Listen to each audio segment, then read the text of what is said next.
ரஜினியோடைய பாட்டு, அதாவது வந்து சூப்பர் ஸ்டாரு யாருன்னு கேட்டா சின்ன குழந்தையும் சொல்லும், அந்த பாட்டை கம்போஸ் பண்ணதும் பார்த்தீங்கன்னா புலியூர் சரோஜா தான். அதுக்கப்புறம் ரஜினி கடந்து கமலஹாசனுக்கு வரும்போது wish you a happy new year அப்படின்னு ஒரு பாட்டு இருக்கு இல்லையா, நியூ இயர் வரைக்கும் அந்த பாட்டு தான் போடுவாங்க. இப்பயும் நியூ இயர்னா அந்த பாட்டு தான் போடுறாங்க. இதுல ரொம்ப ஸ்பெஷலா ஒரு விஷயம், கேமரா. அது வந்து எப்படின்னா லோ கேமரா வந்து மிட் ஷாட்டு, லோ ஆங்கிளில் வந்து சில்க் பக்கத்தில் வந்து மண்டி போட்டு கேமராவில் தெரியாமல் ஸ்க்ரீனில் தெரியாமல் உட்காந்துருக்காங்க புலியூர் சரோஜா. அந்த கரெக்டாக எம்மா அப்படின்னு வரும்போது வயிற்றில் கிள்ளியிருக்காங்க. இந்த பொண்ணு வந்து எம்மா அப்படின்னு இருக்கு. அந்த ரியாக்ஷன் வந்து டைட் க்ளோஸில் இருக்கும், டைட் க்ளோஸில் இருக்கும். இன்றைக்கே நீங்கள் போய் பாருங்கள், அந்த ரியாக்ஷன் சில்க் கொடுத்த ரியாக்ஷன்லேயே வந்து பெஸ்ட்டு ரியாக்ஷன். சில்க் வந்து ரொம்ப நெருங்கி பழகியிருக்கிறாங்க. அவங்க வந்து சில்கோடைய மரணத்தை பற்றி சொல்லியிருக்காங்க. என்னமோ மாதிரி பேசுகிற, ஏன் என்ன அப்படின்ற மாதிரி கேட்டிருக்காங்க.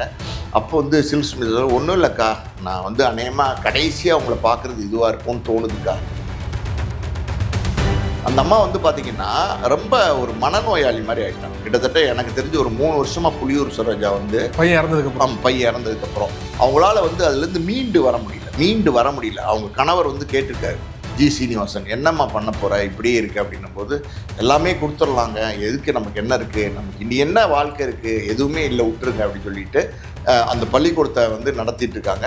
அந்த மாதிரி ஒரு சோகமான சூழ்நிலையில் இருந்தப்ப இந்த அம்மா மறுபடியும் மீண்டு பழைய நிலைமைக்கு வந்திருக்காங்க. பழைய நிலைமைக்கு வந்ததுக்கு முக்கியமான காரணமாக யார் இருந்தா அப்படின்னா விஜயகாந்த்.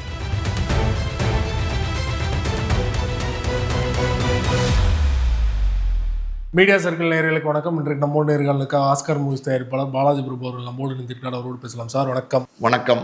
நடன கலைஞர் Puliyur Saroja 80s 90s release ஆன படங்கள்லாம் இப்போ டிவியில் பார்க்கும்போது சரி, யூடியூப்பில் பார்க்கும்போது சரி, பார்த்தீங்கன்னா அதில் நடன கலைஞர் அப்படிங்கிற இடத்துல புலியூர் சரோஜா பேர் தான் பெரும்பாலான படங்களில் இருக்கும். எம்ஜிஆர் காலத்திலேருந்து ரஜினி, கமல் 90s இறுதி வரைக்கும் பார்த்தீங்கன்னா பல்வேறு திரைப்படங்களில் வந்து நடன கலைஞரை ஒர்க் பண்ணியிருக்காங்க. நேற்று பார்த்தீங்கன்னா ஒரு பேட்டி கொடுத்துருந்தாங்க. அந்த பேட்டியில் அவங்களோட ஒரு சோகமான பக்கங்கள், அவர் மகன் இறப்பு பற்றி பல்வேறு தகவலில் சொல்லியிருக்காங்க. புலியூர் சரோஜா பற்றி உங்களோட ஒப்பீனியன் என்ன சார்? எங்களோட பகிர்ந்து. 3 டிகேட்டாக வந்து தமிழ் சினிமாவில் ஒரு ஆளுமையான ஒரு டான்ஸ் மாஸ்டராக இருந்தாங்க. பொதுவாக பார்த்தீங்கன்னா டான்ஸ் மாஸ்டர்ஸ் எப்படின்னா பிரபலமான நடிகர்கள் அவங்களுக்கு ஏற்ற மாதிரி மூமெண்ட்டு வந்து இப்போ கம்போஸ் பண்ணுவாங்க. ஒருவேளை அந்த நடிகருக்கு வந்து சரியாக டான்ஸ் வரல, மூமெண்ட் சரியாக வரல அப்படின்னா அவங்களுக்கு ஏற்ற மாதிரி பார்த்தீங்கன்னா ரீகம்போஸ் பண்ணுவாங்க.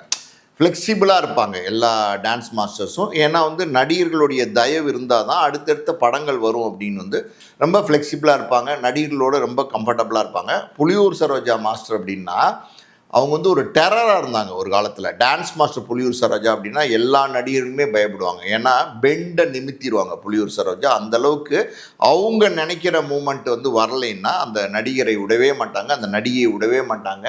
அவங்க கொடுக்குற மூமெண்ட்ஸ் எல்லாம் பார்த்தீங்கன்னா அந்த 70கள் 80கள் 90கள்லாம் ரொம்ப வித்தியாசமாக இருக்கும். அது வரைக்கும் இருந்த டான்ஸ் மூமெண்ட்ஸில் இவங்க வந்ததுக்கப்புறம் நிறைய மாற்றங்கள் ஏற்படுத்தினாங்க, நிறைய புது புது மூமெண்ட்ஸ் ஏற்படுத்தினாங்க, நிறைய புது புது விஷயங்களை வந்து நடனத்தில் வந்து கொண்டு வந்தாங்க. ஸோ இங்கே நடனம் அமைக்கிறவங்க, அதாவது டான்ஸ் மாஸ்டர், இன்றைக்கி டான்ஸ் கோரியோகிராஃபர்னு சொல்கிறாங்க. அந்த டான்ஸ் மாஸ்டர் அப்படின்னாலே ஒரு காலத்தில் வந்து அவங்கள வந்து குருவாக நினைப்பாங்க. ஏன்னா அது நடனம் என்பது சரஸ்வதி, அதுக்கு ஈக்குவலான ஒரு கலை. அதனால் அது அந்த ஒரு டான்ஸ் மாஸ்டர்கிட்ட பெரிய பெரிய நடிகளாக இருந்தால் கூட அந்த பாட்டை ஆடுறதுக்கு முன்னாடி காலை தொட்டு கும்பிடுவாங்க. டான்ஸ் மாஸ்டர் காலை தொட்டு கும்பிட்டுட்டு தான் வந்து ஷூட்டிங்கு போவாங்க, கேமரா முன்னாடி நிற்பாங்க. ஸோ அந்த வகையில் வந்து புலியூர் சரோஜா வந்து மிக ஆளுமையான ஒரு டான்ஸ் மாஸ்டராக இருந்தாங்க. அப்படி இருக்கிற புலியூர் சரோஜா அவங்களுக்கு நடன ஆசை எப்படி வந்துச்சு அப்படின்னா, திருநெல்வேலியில் ஒரு கிராமத்தில் பிறந்தவங்க தான் புலியூர் சரோஜா. அவங்க சின்ன வயசுலேருந்தே டான்ஸ் மேலே ரொம்ப ஆர்வம் இருந்திருக்கு. சில பேருக்கு ஏன் அந்த ஆர்வம் இருக்குது அப்படின்னு தெரியாமே ஒரு இன்வால்மெண்ட் இருக்கும். அப்படி பார்த்திங்கன்னா அந்த டான்ஸ் ஆர்வத்தில் வந்து அவங்க வந்து எப்படியாவது வந்து நடனத்தில் ஒரு பெரிய ஆளாக வரணும்னு ஆசைப்பட்றாங்க. ஆனால் அவங்க அம்மா அப்பா வந்து அதுக்கு தடை போடுறாங்க, வேண்டாம் டான்ஸ் எல்லாம் சரியாக வராது அப்படின்னு தடை போடுறாங்க. ஸோ அப்போ தான் வந்து அவங்களுடைய கிராமத்தில் லலிதா பத்மினி, நீங்கள் கேள்விப்பட்டிருப்பீங்க, அவங்க 2 பேருமே பார்த்தீங்கன்னா சகோதர கலைஞர்கள், நல்ல பிரமாதமாக நடனம் ஆடக்கூடியவங்க. லலிதா பத்மினி, ராகினி அப்படின்னா அந்த அந்த 3 பேருமே அன்றைக்கி ரொம்ப ரொம்ப பாப்புலர் சினிமா, தமிழ் சினிமா பொறுத்த வரைக்கும். அவங்க வந்து ஏதோ ஒரு எப்படி சொல்கிறது, ஒரு ஸ்டேஜ் ஷோவில் வந்து நடனம் ஆடி இருக்கிறாங்க. அந்த அந்த நடனத்தை வந்து இவங்க பார்த்துருக்காங்க புலியூர் சரோஜா சின்ன வயசாக இருக்கும்போது, ஒரு 10-12 வயசாக இருக்கும்போது. ஸோ பார்த்ததுக்கப்புறம் பார்த்தீங்கன்னா இவங்களுக்கு அந்த ஆர்வம் வந்து இன்னும் ஜாஸ்தியாச்சு. இவங்களாம் ரொம்ப பிரமாதமாக ஆடுறாங்களே, என்ன மாதிரி எக்ஸ்ட்ரானரியாக மூவ்மெண்ட் கொடுத்து டான்ஸ் பண்ணுறாங்களே, நம்ம ஏன் இந்த மாதிரி வரக்கூடாது அப்படின்னு சொல்லிட்டு அவங்க வந்து அவங்க அப்பாட்ட வந்து பிடிவாதம் பிடிக்கிறாங்க. நான் எப்படியாவது டான்ஸ் கற்றுக்கணும் அப்படின்னும் போது அவங்க அப்பாவே பார்த்தீங்கன்னா காலையில் 6 மணிக்கெலாம் டான்ஸ் கற்றுக்கிறதுக்கு ஒரு வாத்தியாரை வர சொல்லி வந்து டான்ஸ் கற்றுக் கொடுக்குறாங்க புலியூர் சரோஜாக்கு. ஸோ இது வந்து எப்படின்னா புலியூர் சரோஜாக்கு இன்பார்ன் டேலண்ட்னு சொல்லுவாங்க. சிலதெல்லாம் பிறவியிலேருந்தே அவங்களுக்கு அந்த டேலண்ட் இருக்கும். அந்த மாதிரி அடுத்த தளத்துக்கு போகணுன்னு ஆசைப்பட்றாங்க, சினிமாவுக்கு வரணும்னு ஆசைப்பட்றாங்க. அப்போ தான் பார்த்தீங்கன்னா ஏகே சோப்ரா அப்படின்னு ஒரு டான்ஸ் மாஸ்டர், ஒரு பஞ்சாபை சேர்ந்தவர். அவர் வந்து அன்றைக்கி தமிழ் சினிமாவில் வந்து ஒர்க் பண்ணிகிட்டு இருந்தார், நடன மாஸ்டராக ஒர்க் பண்ணிகிட்டு இருந்தார். அவங்கக்கிட்ட வந்து புலியூர் சரோஜா வந்து அசிஸ்டண்ட்டாக சேர்ந்து கிட்டத்தட்ட பல படங்கள் 40-50 படங்களுக்கு மேலே உதவியாளராகவே பணியாற்றுறாங்க.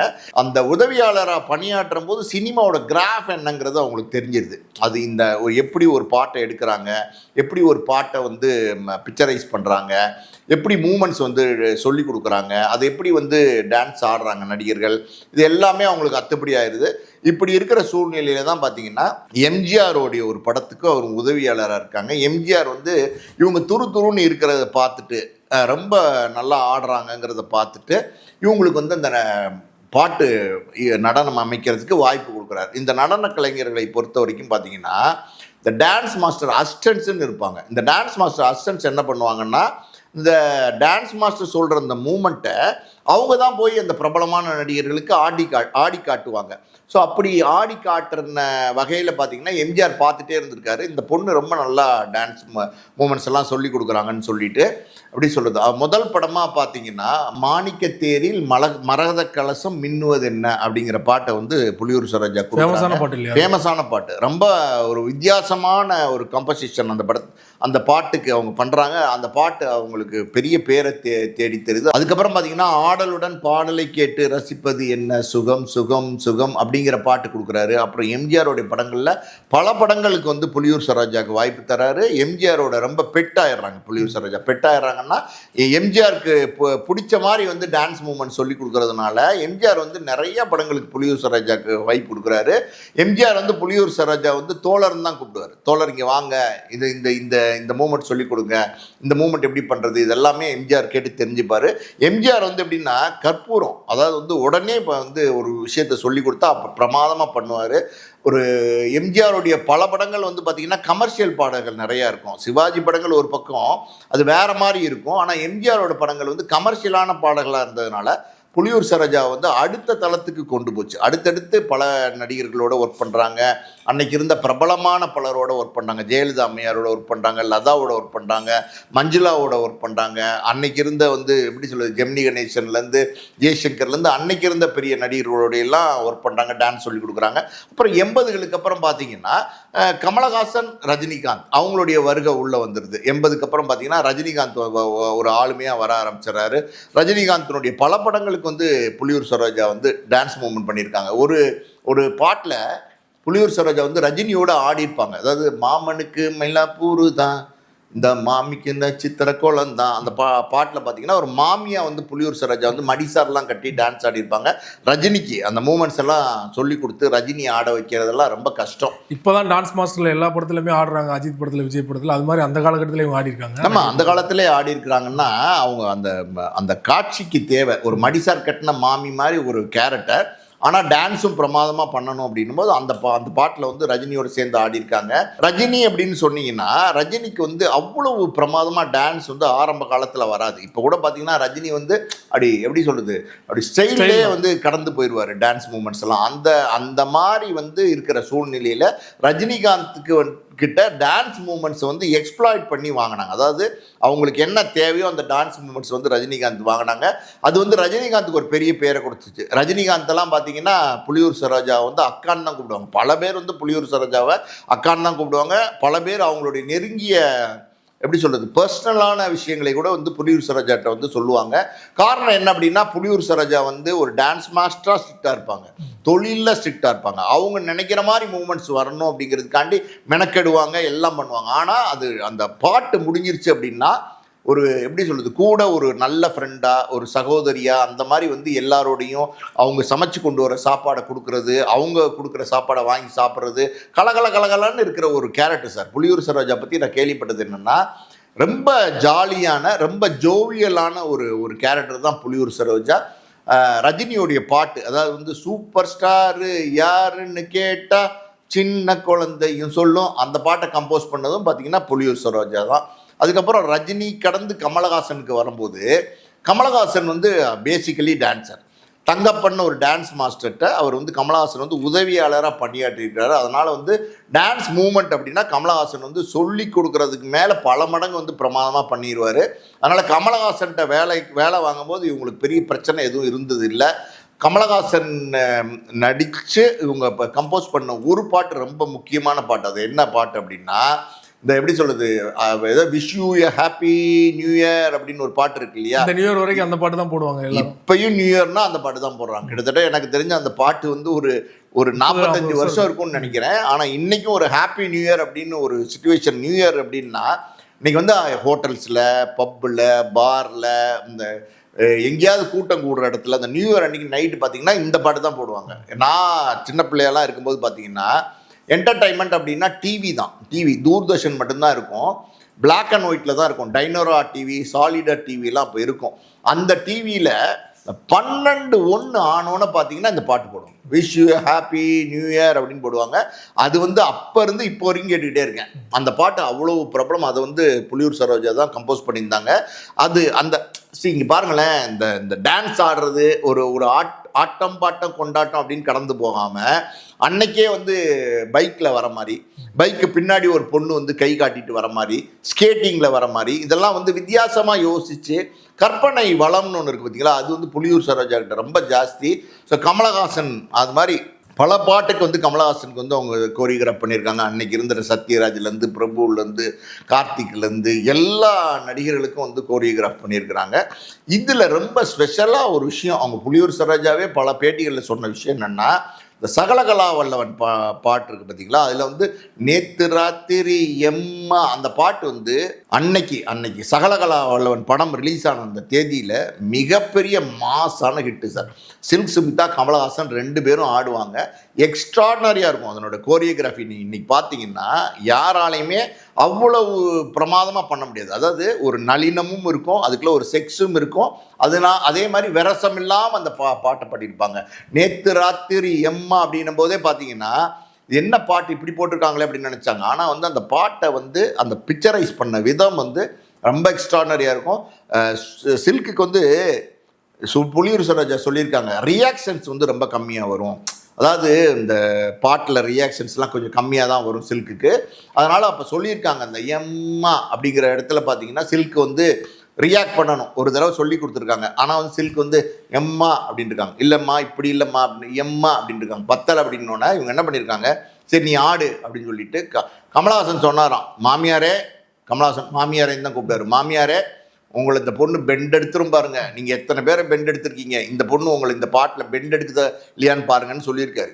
அதுக்கு வந்து புலியூர் சரோஜா சொல்லியிருக்காங்க, மருமகனே நீங்கள் அதெல்லாம் கவலைப்படாதீங்க மருமகனே, எத்தனை படம் ஒர்க் பண்ணியிருக்கேன், சிலுக்கிட்ட வேலை வாங்க, எத்தனை பேரை பார்த்துருக்கேன், சிலுக்கிட்ட வேலை வாங்குறதெல்லாம் எனக்கு பெரிய விஷயமே கிடையாது, நீங்கள் பாருங்கள் நான் பண்ண வைக்கிறேன் அப்படின்னு சொல்லிட்டு கேமரா, அது வந்து எப்படின்னா லோ கேமரா வந்து மிட் ஷாட்டு லோ ஆங்கிளில் வந்து சில்க் பக்கத்தில் வந்து மண்டி போட்டு கேமராவில் தெரியாமல் ஸ்க்ரீனில் தெரியாமல் உட்காந்துருக்காங்க புலியூர் சரோஜா. அந்த கரெக்டாக எம்மா அப்படின்னு வரும்போது வயிற்றில் கிள்ளியிருக்காங்க. இந்த பொண்ணு வந்து எம்மா அப்படின்னு இருக்கு. அந்த ரியாக்ஷன் வந்து டைட் க்ளோஸில் இருக்கும். இன்றைக்கே நீங்கள் போய் பாருங்கள், அந்த ரியாக்ஷன் சில்க் கொடுத்த ரியாக்ஷன்லேயே வந்து பெஸ்ட் ரியாக்ஷன். சில்க் வந்து ரொம்ப நெருங்கி பழகியிருக்கிறாங்க. அவங்க வந்து சில்கோடைய மரணத்தை பற்றி இந்த சமீபத்தில் உள்ள பேட்டிகள் எல்லாம் சொல்லியிருக்காங்க. சில்க் வந்து ஒரு வெள்ளந்தியான பொண்ணு, உண்மையாக தான். இப்போ சில்கெல்லாம் பார்த்தீங்கன்னா யாருக்கும் எதுக்கும் கவலைப்படாத ஒரு வெள்ளந்தியான பொண்ணு, ஒரு கிராமத்திலேருந்து வந்த பொண்ணு தான் சில்க்கு. ஆனால் அந்த சில்க் சுமிதா பார்த்தீங்கன்னாலே பார்த்தீங்கன்னா அவ்வளவு கவர்ச்சியாக இருப்பாங்க. அவ்வளோ பேர் வந்து அன்னைக்கு சில்க் சுமிதாக்கு மயங்காத ஆளே கிடையாது. கிரேஸ் சில்க் சுமிதானா இன்னைக்கு கிட்டத்தட்ட வந்து அவங்க மறைஞ்சிட்டாங்க. பல வருஷங்கள் ஆனால் கூட அந்த சில்க் சுமிதாவோட இடம் இருக்குது பார்த்தீங்களா, அதெல்லாம் நிரப்பவே முடியாது. ஒரு சிலருடைய இடத்த வேற யாருமே வந்து நிரப்ப முடியாது. அப்படிதான் வந்து சில்க் சுமிதா அந்த கேரக்டர் அவங்களுடைய அப்படி ஒரு ஆளுமையோடு இருந்தாங்க தமிழ் சினிமாவில். அவங்க இவங்களோட ரொம்ப நெருங்கி பழகியிருக்கிறாங்க. சில் சுமிதா வந்து அக்கான்னு வந்து இவங்ககிட்ட எல்லா விஷயங்களையும் ஷேர் பண்ணியிருக்காங்க. ரொம்ப அந்யோன்யமாக இருந்திருக்காங்க. இவங்க வீட்டுக்கு வந்து சாப்பிட வர்றதும், அவங்க வீட்டுக்கு இவங்க சாப்பிட வர்றதும், இப்படி வந்து ரொம்ப பிரியமாக இருந்திருக்கிறாங்க. சில் சுமிதாவோட வந்து இவங்க பல படங்கள் வந்து புலியூர் சரோஜா ஒர்க் பண்ணியிருக்கிறாங்க. சில் சுமிதா மரணிக்கிறதுக்கு முன்னாடி ஒரு நாள் முன்னாடி பார்த்தீங்கன்னா, அந்த சில் சுமிதா வந்து இவங்க வீட்டுக்கு போய் இந்த நகையெல்லாம் காமிச்சிருக்காங்க. கிட்டத்தட்ட ஒரு 300-400 பவுன் நகை ஒரு சூட்கேஸில் காமிச்சு, அக்கா இது தான் கல்யாணம் பண்ண போகிறேன் நான் அப்படின்னு சொல்லிட்டு மாப்பிள்ளை பேரை சொல்லியிருக்காங்க. அவங்கக்கிட்ட புலியூர் சரோஜாட்ட அவங்க மாப்பிள்ளை பேர் யாருன்னு வந்து பேட்டியில் சொல்லி இந்த மாதிரி கல்யாணம் பண்ண போகிறேன், நீங்கள் தான்க்கா என்னுடைய கல்யாணத்துக்கு வந்து தாலி எடுத்து கொடுத்து நடத்தி வைக்கணும் அப்படின்னு சொல்லியிருக்காங்க. நான் பண்ணுறேன்டா கண்ணா, உனக்கு பண்ணாம என்னடா, ஏன்டா அப்படின்னு சொல்லிட்டு எல்லா விஷயங்களும் பேசியிருக்காங்க. நகையெல்லாம் காமிச்சிருக்கு. இந்த வளையல் போட போகிறேன், இந்த செயின் போட போகிறேன், இந்த சேலையை வந்து எடுக்கணும், சேலை செலெக்ஷனுக்கு நீங்கள் தான் வரணும், எல்லாமே சொல்லியிருக்காங்க சார். அந்த சில்க் சுமிதா வந்து இவங்ககிட்ட சொல்லிட்டு சில்க் சுமிதா கிளம்புறாங்க. அப்போ வந்து இவங்க வந்து வேற ஒரு படத்துக்கு, ரஜினி ராதிகா நடிக்கிற ஒரு படம், திருப்பதியில் வந்து டான்ஸு, எஸ்பி முத்துராமன் டைரக்ஷனு. இவங்க எல்லாம் காரில் வந்து கிளம்பி போகிறதுக்கு ரெடியாக இருக்காங்க. கார் வந்து வெயிட் பண்ணிகிட்டு இருக்கு புலியூர் சரோஜா வீட்டுக்கு. சில்க், நீ இதெல்லாம் வந்து கொண்டு போய் உன் வீட்டில் எங்கே எடுத்து அங்கே வச்சிரு, இந்த மாதிரி நகையெல்லாம் கொண்டு போய் எல்லாத்திட்டையும் காமிச்சிட்டு இருக்காத, உன் கல்யாணத்தை நானே வந்து நல்லபடியாக நடத்தி கொடுக்குறேன், நீ அது வரைக்கும் யார்ட்டையும் எதுவும் பேசாத, பெசாம இரு அப்படின்னு சொல்லிட்டு கிளம்பியிருக்காங்க. கையை பிடிச்சிருக்கு அந்த பொண்ணு சில்க் சுமிதா வந்து.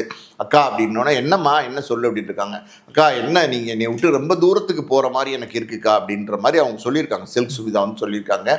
என்னடா நீ என்ன நான் வந்து திருப்பதிக்கு போகிறேன், 4 மணி நேரத்தில் திருப்பதிக்கு போகிறேன், 2 நாள் அந்த சாங் எடுக்க போகிறேன், முடிச்சுட்டு இங்கே வரப்போகிறேன், நீ நான் ஆசைப்பட்ட மாதிரி அந்த கல்யாணத்துக்கு நான் வந்து உனக்கு புடவை எடுத்து கொடுக்குறதுலேருந்து தாலி எடுத்து கொடுக்குறதுலேருந்து எல்லாமே நான் பண்ணி கொடுக்க போகிறேன்டா, ஏன்டா அப்படின்ட்டு இருக்காங்க. சரிக்கா அப்படின்னு சொல்லிட்டு மறுபடியும் வந்து சில்க் வந்து கட்டி அணைச்சு அவங்க முத்தம் கொடுத்துருக்குறாங்க. யார், புலியூர் சரோஜா. அது மனசில் என்ன நினச்சாங்களோ என்ன ஏது நினச்சாங்களோ தெரில.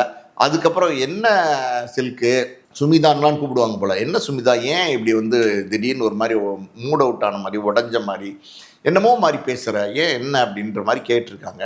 அப்போ வந்து சில்க் சுமிதா, ஒன்றும் இல்லைக்கா, நான் வந்து அநேகமாக கடைசியாக அவங்கள பார்க்குறது இதுவாக இருக்கும்னு தோணுதுக்கா அப்படின்னு சொல்லியிருக்காங்க. அப்போ என்னம்மா, நான் ஊருக்கு கிளம்பிட்டு இருக்கேன், நீ அபசகனமாக வந்து கடைசியாக பார்க்குறாதுங்கிற என்ன பேசிக்கிட்டு இருக்க, இந்த இருக்கிற திருப்பதிக்கு போயிட்டு 2 நாளில் வரப்போகிறேன், 2 நாள் அக்கா இல்லாமல் இருக்க மாட்டியா நீன்னு, நான் வந்து உனக்கு எல்லாம் ஒரு எல்லாமே பண்ணித்தரேம்மா அப்படின்னு சொல்லிட்டு கிளம்பி வந்திருக்கிறாங்க. அங்கே வந்து ஷூட்டிங் முடிச்சுட்டு 2 நாள் முடிஞ்சோடனே சாயந்தரமாக பார்த்தீங்கன்னா திருப்பதியில் போய் சாமி கும்பிடலாம். பொதுவாக பார்த்தீங்கன்னா இந்த மாதிரி கோவில் இருக்கிற இடங்கள்லாம் போனாங்கன்னா அங்கே உள்ள தரிசனம் பண்ணிட்டு தான் வருவாங்க. இப்போ மதுரையில் ஷூட்டிங்னா மீனாட்சி அம்மன் கோயில் போவாங்க. அந்த மாதிரி திருப்பதியில் போய் எப்படி சொல்கிறது, தரிசனம் பண்ணிவிட்டு கீழே அடிவாரத்துக்கு வந்திருக்காங்க. அடிவாரத்துக்கு வந்து காஃபி சாப்பிட்லாம் அப்படின்னு சொல்லிட்டு ஒரு ரெஸ்டாரண்ட்டில் நிறுத்திட்டு காஃபி சாப்பிடும்போது பேப்பரில் நியூஸ் இருந்திருக்கு. அதாவது ஆந்திரா பேப்பரில் வந்து தெலுங்கில் நியூஸ் இருந்திருக்கு. இவங்களுக்கு தெலுங்குலாம் தெரியும். இவங்க வந்து தமிழ், தெலுங்கு, மலையாளம், ஹிந்தி, பல லாங்குவேஜில் பல நடிகர்களோட வேலை பார்த்தவங்க புலியூர் சரோஜா.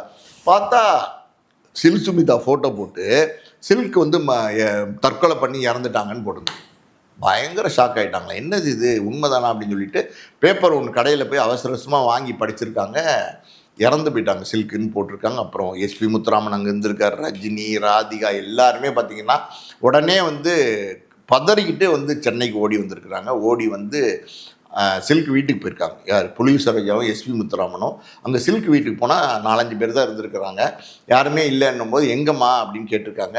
பாடியை வந்து இது ராயப்பேட்டா ஹாஸ்பிட்டலுக்கு கொண்டு போயிட்டாங்க அப்படின்னோடனே இவங்க புலியூர் சரோஜா, எஸ்பி முத்துராமன் 2 பேருமே ராயப்பேட்டா ஹாஸ்பிட்டலுக்கு வந்து சில்கை பார்த்துருக்காங்க. பயங்கரமாக மன வருத்தப்பட்டு அந்த பேட்டியை கொடுத்துருக்காங்க. அதாவது வந்து என்னோடய பொண்ணு மாதிரி நான் வந்து சில்கை பார்த்தேன், ரொம்ப வெகுளியான குணம், என்னை வந்து ரொம்ப நம்பிச்சு, பயந்த குணம் அந்த பொண்ணுக்கு. அது வந்து ஏதாவது வந்து பாத்ரூம் போகணுன்னா கூட அக்கா துணைக்கு வந்து நில்லுங்க அப்படின்னு சொல்லுவோம். அந்த அளவுக்கு வந்து ஒரு பயந்த பொண்ணு. அது அந்த ராயப்பேட்டா ஹாஸ்பிட்டலில் வந்து சில்கை பார்க்கும்போது எனக்கு அப்படியே கொலையெல்லாம் நடுங்கி போச்சு. என்னால் வந்து இந்த கண்ணீரை அடக்க முடியல. நானும் எஸ்பி முத்துராமன் சார் 2 பேர் தான் அங்கே இருந்துட்டு அப்புறம் வந்துட்டோம். தமிழ்நாடே வந்து கொண்டாடிய, தமிழ்நாடே வந்து ரசித்த ஒரு நடிகை. ஆனால் அவங்களுடைய மரணத்தில் அவங்க கடைசியாக வந்து ஜிஹெச்சில் ராயப்பேட்டா ஹாஸ்பிட்டலில் இருக்கும்போது 4-5 பேர் கூட இல்லையா, இவங்களோட சேர்த்தே 4 பேர் தான் இருந்தாங்க. வேதனையான விஷயம் அப்படின்னு சொல்லியிருந்தாங்க. உண்மையும் அதுதான். சில்க் வந்து எப்படிப்பட்ட ஆளுமையாக இருந்தாங்க. அதாவது ஒரு படத்தில் சில்க் சுமிதா சாங் இருந்தால் அந்த படம் பிஸ்னஸ் ஆகும். ஒரு படம் வந்து சில்க் சுமிதா சாங்குக்காண்டியே பிஸ்னஸ் ஆன காலமெல்லாம் உண்டு. அப்படி இருந்த ஒரு நடிகை, தமிழ்நாடே கொண்டாடின ஒரு நடிகை, கடைசியில் பார்த்திங்கன்னா அவங்களுடைய மரணத்துக்கு யாருமே போகல. எந்த நடிகரும் போகல, எந்த நடிகையும் போகல. ஸோ இது வந்து எப்படின்னா, தமிழ் சினிமா அது வந்து இப்படி அவங்க தற்கொலை பண்ணி செத்துட்டாங்க, அது வேறு விஷயம். மரணத்துக்கு போயிருக்கலாம்ல. எல்லாருமே சில்க் சுமிதா வேணும்னு நடித்தாங்க. அன்றைக்கி இருந்த பிரபல நடிகர்கள் எல்லாருமே, பிரபல இயக்குநர்கள் எல்லாருமே, பிரபல தயாரிப்பாளர்கள் எல்லாருமே அவங்க படத்தில் சில்க் சுமிதா இருந்தால் வியாபாரம் ஆகணும் அப்படின்றதுக்காண்டி, வியாபாரத்துக்காண்டி சில்க் சுமிதாவை பயன்படுத்திக்கிட்டாங்க. அப்படி எத்தனையோ நூற்றுக்கணக்கான படத்தில் வந்து சில்க் சுமிதா நடித்து கொடுத்துருக்காங்க. நடித்து கொடுத்த படம்னால சில்க் சுமிதா காண்டி வியாபாரமான படங்கள், சில்க் சுமிதா காண்டி ஓடின படங்கள், வெற்றியடைஞ்ச படங்கள் எத்தனையோ இருந்தும் கூட தமிழ் சினிமாவில் வந்து சில்க் சுமிதா மரணத்துக்கு யாருமே வரலைங்கிறது வந்து ரொம்ப எப்படி சொல்கிறது, இது தமிழ் சினிமா ஒன்று அவலமான நிலைமை, அதுதான் உண்மை. அதை பற்றி பதிவு பண்ணியிருக்காங்க, ரொம்ப வருத்தமாக பதிவு பண்ணியிருக்காங்க புலியூர் சரோஜா. ஸோ அதுக்கப்புறம் அவங்க மனசில் ரொம்ப ரொம்ப பாதித்தது, அவங்க சினிமா துறையே விட்டு விலகுனது. அது வந்து எப்படின்னா, அவருடைய புலியூர் சரோஜா அவங்க கணவர் பேர் வந்து பார்த்திங்கன்னா ஜி சீனிவாசன். அவர் வந்து ஜி சீனிவாசன்கிறவர் ஒரு வில்லன் நடிகராக பல படங்களில் நடிச்சிருக்கிறாரு. 2 பேருக்கும் இந்த நாடகத்தில் நடிக்கும்போது இந்த மாதிரி தொழில் ரீதியாக சந்திக்கிற சூழ்நிலையில் காதல் ஏற்பட்டு, காதலிச்சு தான் திருமணம் செஞ்சுருக்காங்க, காதல் திருமணம் செஞ்சுருக்கிறாங்க. அந்த காதல் திருமணத்துக்கு ஒரே ஒரு குழந்தை தான், ஒரு குழந்தை. அந்த பையன் பேர் வந்து சத்யநாராயணா. அந்த ஒரு பையனுக்காண்டி தான் இந்த அம்மா எல்லாமே சம்பாரிச்சாங்க. ஒரு குழந்தைக்காண்டி தானே சம்பாதிப்பாங்க. யாராக இருந்தாலும் ஒரு சம்பாத்தியம், கடுமையான உழைப்பு சார். அது புலியூர் சரோஜாலாம் நீங்கள் அப்படி இப்படிலாம் சொல்ல முடியாது. அந்த அம்மாலாம் பார்த்தீங்கன்னா டே அண்ட் நைட்டு தூங்காமல் வேலை பார்த்த காலம்லாம் உண்டு. இன்னைக்கு இந்த படம், மத்தியானம் அந்த படம், காலையில் அந்த படம் அப்படின்னு சுற்றி ரவுண்ட் த கிளாக்னு சொல்லுவாங்கள்ல, 24x7 சொல்லுவாங்கள்ல, அந்த மாதிரி பார்த்தீங்கன்னா சினிமாக்காண்டி உழைச்சவங்க புலியூர் சரோஜா அம்மா.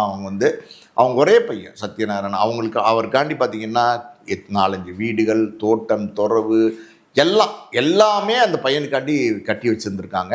அந்த பையன் மெடிக்கல் காலேஜில் தஞ்சாவூரில் சேர்த்து விட்ருக்காங்க, ஒரு டாக்டர் ஆக்கணுக்காண்டி சேர்த்து விட்ருக்காங்க. ஃபைனல் இயர் படிக்கும்போது அந்த பையனும் அவங்களுடைய 2 நண்பர்கள், அந்த 2 பேரும் பார்த்தீங்கன்னா 2 பேருமே ட்வின்ஸு. இவங்க வந்து ஒரு இளநீ கடையில் ஹைவேல நின்றுட்டு இளநீ குடிச்சிட்டு இருந்திருக்காங்க. ஏதோ ஒரு ஓவர் லோடு ஏற்றிட்டு வந்த ஒரு லாரி இவங்களை அடித்து, அதில் அந்த ட்வின்ஸில் ஒரு பையன் பொழைச்சிக்கிட்டான், ஒரு பையன் இறந்துட்டான். இந்த புலியூர் சரோஜா அம்மையாருடைய பையன் அவன் சத்யநாராயணா ஸ்பாட்லேயே இறந்துட்டான். இந்த தகவல் வந்து புலியூர் சரோஜாவுக்கு வந்து சொல்கிறதுக்கு முன்னாடியே பார்த்தீங்கன்னா மனசில் என்னமோ தோணி பையனை பார்க்கணுன்னு வந்து இவங்க கார் எடுத்துகிட்டு இவங்க கணவனும் போயிருக்காங்க. போகிற வழியில் யாரும் அந்த காலத்தில் செல்ஃபோன்லாம் கிடையாது இல்லை. ஆனால் இந்த புலியூர் சரோஜாவுடைய பையன் இறந்துட்டார் அப்படிங்கிறது வந்து ஏவிஎம் பேனருக்கு, சிவாஜி கணேசனுக்கு, அன்னைக்கு இருந்த ரஜினிகாந்துக்கு, அதுக்கப்புறம் பார்த்தீங்கன்னா நம்ம அம்பிகா, ராதா, சரசம்மா அவங்கெல்லாம் வந்து ரொம்ப நெருக்கமாக இருந்தாங்க புலியூர் சரோஜாவோட. ஸோ அவங்களுக்கெல்லாம் வந்து தகவல் போயிருக்கு, இந்த மாதிரி புலியூர் சரோஜா அம்மையாருடைய பையன் இறந்துட்டார் அப்படின்னு. ஸோ இது எப்படியாவது அவங்கக்கிட்ட கடத்தணுமே, இந்த தகவலை சொல்லணுமே அப்படின்னு சொல்லிட்டு எங்கெங்கேயோ தேடி இருக்காங்க. வீட்டுக்கெல்லாம் போயிருக்காங்க. அவங்க சொல்லியிருக்காங்க, இல்லைங்க ஒரு பையனை பார்க்குறதுக்கு இப்போ தான் கிளம்பி போகிறாங்க அப்படின்னா. அன்றைக்கி செல்ஃபோன்லாம் கிடையாது. இப்போ காரில் கிளம்பிட்டிங்கன்னா அவங்கள தொடர்பு கொள்ள முடியாது, அவங்கள எங்கேயுமே நீங்கள் தொடர்பு கொள்ள முடியாது. அவங்களா ஏதாவது ஒரு இடத்துக்கு போய் லேண்ட் ஆனால் தான் அந்த ஹோட்டலோ இல்லை இடத்துலையோ தான் வந்து செல்ஃபோன் இருக்குமே தவிர, இது ஃபோன் இருக்குமே தவிர அவங்கள மற்றபடி தொடர்பு கொள்ள முடியாது. ஆனால் இந்த தகவல் எப்படியாவது சொல்லணும்னு எல்லாருமே முயற்சி பண்ணுறாங்க. அம்பிகா, ராதா என்ன பண்ணுறாங்க, அவங்களும் வந்து ஒரு காரில் கிளம்புறாங்க. இந்த மாதிரி வந்து போவோம், ஆறுதல் இல்லாமல் போகிறாங்க, அவங்களுக்கு தெரியாது, விஷயம் வேறு தெரியாது அப்படின்னு தஞ்சாவூர் போகிறாங்க. இவங்க யதார்த்தமாக தஞ்சாவூர் போகிறாங்க, ஏதோ மன கஷ்டமாக இருக்குது பையனை பார்க்கணுன்னு. அங்கே போனால் கூட்டமாக இருந்திருக்கு அந்த இடமெல்லாம். அந்த வீட்டுக்கு முன்னாடி பயங்கர கூட்டமாக இருந்திருக்கு. என்ன அது பையன் தங்கி இருக்கிற ஹாஸ்டல்கிட்ட இவ்வளோ கூட்டமாக இருக்குது, என்ன யார் இறந்து போயிட்டாங்களா அப்படின்னு இறங்கியிருக்காங்க காரை விட்டு. அம்மா உங்கள் பையன்தான் போயிட்டாரு அப்படின்னு சொன்னோன்னா அந்த அம்மா அப்படியே மயங்கி விழுந்துருக்குறாங்க. அதாவது ஒரு பையன், அந்த பையனுக்காண்டி தான் நான் வாழ்ந்தேன், அந்த பையனே இல்லைன்னும் போது என்னுடைய வாழ்க்கை எல்லாமே முடிஞ்சு போச்சு அப்படின்ற மனநிலைக்கு அவங்க வந்துட்டாங்க. அந்த வேதனை அவங்க தாங்க முடியல சார். இப்போ நீங்கள் சமீபத்தில் கொடுத்துருக்காங்க பேட்டின்னு சொல்கிறீங்கல்ல, இந்த எனக்கு தெரிஞ்சு இந்த சம்பவம் நடந்து 30-32 வருஷம் இருக்கும். 20 வயசில் அந்த பையன். ஆமாம், 20 வருஷம், 69லேயோ என்ன பிறந்திருக்கான்னு சொல்கிறாங்க. 68 கல்யாணம், 69 பிறந்த பையன் 20-22 வயசில் இறந்துருக்கான். 30-32 வருஷம் இருக்கும். 30-32 வருஷம் கடந்து இப்போ சமீபத்தில் இப்போ நேற்று கொடுத்த பேட்டியில் கூட பையனை பற்றி சொல்லும்போது அவங்க வந்து அவங்களையும் மீறி வந்து கதறி அழுகிறாங்க. அந்த அம்மா எல்லாத்தையுமே கொடுத்துட்டேன் சார், எல்லாத்தையுமே கொடுத்துட்டேன், வீட்டை கொடுத்துட்டேன், வாசலை கொடுத்துட்டேன், தோட்டத்தை கொடுத்துட்டேன், நகையை கொடுத்துட்டேன், பாதி பணம் வந்து கேன்சர் இன்ஸ்டியூட்க்கு வந்து உதவி செய்கிறதுக்காண்டி கொடுத்துட்டேன், மீதி பணத்தை வச்சு பார்த்தீங்கன்னா இன்னைக்கு வலசரவாக்கத்தில் வந்து பையன் பேர், அதாவது சத்யா பள்ளிக்கூடம் அப்படின்னு சொல்லிட்டு அவங்க வந்து அவன் பேர் சத்யநாராயணா, சத்யா பள்ளிக்கூடம் அப்படின்னு சொல்லிட்டு ஒரு ஸ்கூலு. அந்த ஸ்கூலு எதுக்கு நடத்துறாங்க அப்படின்னா மெட்ரிகுலேஷன் ஸ்கூலு. அந்த ஸ்கூலில் இலவசமாக கல்வி கொடுக்குறாங்க. அதான் ரொம்ப முக்கியம். இலவசமாக கல்வி கொடுக்குறாங்க. அங்கே படிக்கிற பசங்களுக்கெல்லாம் டெய்லி இலவசமாக உணவு கொடுக்குறாங்க. அந்த வருஷம் பல பேருக்கு வந்து அங்கே அட்மிஷன் கொடுத்து இவங்க வந்து ஏழை மாணவர்களுக்கு வந்து இவங்க சப்போர்ட் பண்ணிகிட்டு இருக்காங்க. அந்த ஸ்கூலில் அந்த பையனுடைய சிலை ஒன்று வச்சுருக்காங்க. அந்த பையன் சத்யநாராயணோட சிலை வச்சுருக்காங்க. டெய்லி அதுக்கு மாலை போட்டு பூஜை போட்டுட்டு அந்த ஸ்கூலில் உட்காந்து அந்த பசங்களை பார்த்து, அந்த பசங்க விளையாடுறது அதெல்லாம் பார்த்துட்டு அந்த ஒரு நிம்மதி இல்லாத ஒரு சூழ்நிலையிலேருந்து அவங்க வந்து அதை பார்த்து தான் இந்த குழந்தைங்களில் யாராவது ஒரு குழந்தைய என் பையனாக இருப்பான் அப்படிங்கிற ஒரு நம்பிக்கையில் அவங்க காலத்தை கடத்திட்டு இருக்காங்க. அந்த அம்மா வந்து பார்த்திங்கன்னா ரொம்ப ஒரு மனநோயாளி மாதிரி ஆகிட்டாங்க. கிட்டத்தட்ட எனக்கு தெரிஞ்சு ஒரு 3 வருஷமாக புலியூர் சரோஜா வந்து பையன் இறந்ததுக்கப்புறம் அவங்களால வந்து அதுலேருந்து மீண்டு வர முடியல. அவங்க கணவர் வந்து கேட்டிருக்காரு, ஜி சீனிவாசன், என்னம்மா பண்ண போகிற, இப்படியே இருக்குது அப்படின்னும்போது, எல்லாமே கொடுத்துடலாங்க, எதுக்கு, நமக்கு என்ன இருக்குது, நமக்கு இனி என்ன வாழ்க்கை இருக்குது, எதுவுமே இல்லை, விட்டுருங்க அப்படின்னு சொல்லிட்டு அந்த பள்ளிக்கூடத்தை வந்து நடத்திட்டு இருக்காங்க. அந்த மாதிரி ஒரு சோகமான சூழ்நிலையில் இருந்தப்ப இந்த அம்மா மறுபடியும் மீண்டு பழைய நிலைமைக்கு வந்திருக்காங்க. பழைய நிலைமைக்கு வந்ததுக்கு முக்கியமான காரணமாக யார் இருந்தா அப்படின்னா விஜயகாந்த் இருந்து. விஜயகாந்தோட பல படங்களுக்கு வந்து இவங்க வந்து கோரியோகிராஃப் சொல்லி கொடுத்துருக்காங்க. இங்கே ஏன் விஜயகாந்துக்கும் புலியூர் சரோஜா அம்மையாருக்கும் ஒரு நெருங்கிய தொடர்பு இருந்துச்சு அப்படின்னா, விஜயகாந்துக்கு ஆட தெரியாது. விஜயகாந்த் வந்து பெருசாக டான்ஸ் மூமெண்ட்லாம் பண்ண மாட்டார். ரொம்ப ஒரு இன்ட்ரெஸ்டிங்கான டான்ஸ் மூமெண்ட்லாம் பண்ண மாட்டார். மாஸ்டரை கூப்பிட்டு, சார் எனக்கு ஏற்ற மாதிரி கொஞ்சம் கம்ஃபர்டபுளாக பண்ணிடுங்க அப்படின்னு சொல்லுவார்.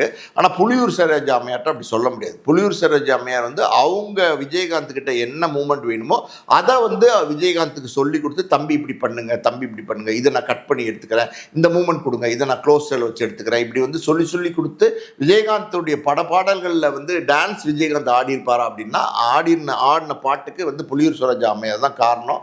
ஸோ அதனால் விஜயகாந்த் வந்து அந்த அம்மையாரை வந்து கொஞ்சம் கொஞ்சமாக குணப்படுத்தி மறுபடியும் நீங்கள் படங்கள் பண்ணணும் அப்படின்னு சொல்லி அந்த அம்மையாருக்கு வந்து பட வாய்ப்புகள்லாம் ஏற்படுத்தி கொடுத்து, என்னைக்கு வேணாலும் நீங்கள் வரலாம், நீங்கள் உங்கள் கணவர் ஜி சீனிவாசன் எல்லாருமே என்னைக்கு வேணாலும் வரலாம், நீங்கள் என்னுடைய தாய், அவர் என்னுடைய தகப்பன் மாதிரி நான் பார்க்குறேன், உங்களுக்கு எந்த காலத்துலையும் எந்த உதவியும் நான் செய்ய தயாராக இருக்கேன் அப்படின்னு சொன்னது இல்லாமல், இந்த ஸ்கூலில் கட்டியிருக்காங்க இல்லையா அந்த சிலை திறப்பு, அன்னைக்கு பார்த்தீங்கன்னா அந்த சிலை திறப்பை வந்து விஜயகாந்த் தான் பண்ணி கொடுத்துருக்காரு. ஸோ இந்த அம்மையாரை மீட்டெடுத்ததில் முக்கியமான பங்குக்கு வந்து விஜயகாந்துக்கு இருக்குது.